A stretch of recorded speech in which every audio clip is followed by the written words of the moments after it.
Welcome to our channel. Today we how to transfer your VDS from DigitalOcean to AWS Lightsail, full guide step by step clearly.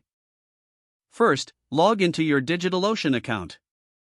Identify the virtual private server, or VDS, you wish to transfer. Take a backup of your current VDS to ensure no data is lost during the process. SSH into your DigitalOcean VDS using a terminal.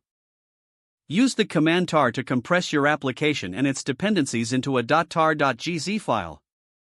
For example, run the command tar czvf myapp.tar.gz/path/to/your/app. Once the compression is complete, download the .tar.gz file to your local machine using SCP. Open a new terminal window and run the SCP command, SCP username at your_DigitalOcean_IP/path/to/myapp.tar.gz/. Next, log into your AWS Lightsail account. Create a new instance by selecting the desired operating system and instance plan. Once the instance is provisioned, note down its public IP address.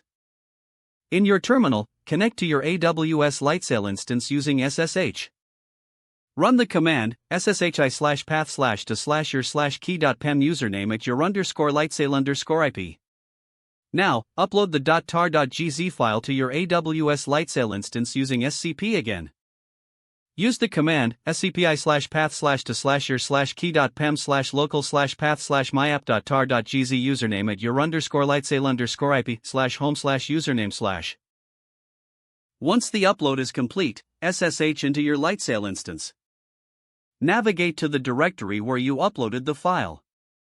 Run the command tar-xzvf myapp.tar.gz to extract your application files.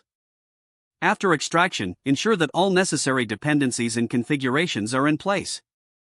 If your application uses a database, create a new database on AWS Lightsail.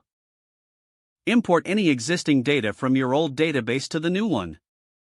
Adjust configuration files to reflect any changes, particularly for database connections. Finally, test your application on AWS Lightsail to ensure it's functioning as expected. Once everything is in order, consider updating your domain DNS settings to point to your new Lightsail instance. If the page does not load, refresh the browser or try again in a private or incognito window. Make sure you are using the correct email address, then retype it carefully to avoid small typos. If your password is not accepted, use the reset option and create a new strong password you can check your spam folder for verification or security emails, then complete any requested confirmation steps. Don't forget to like this video and subscribe to our channel for more step-by-step tech guides.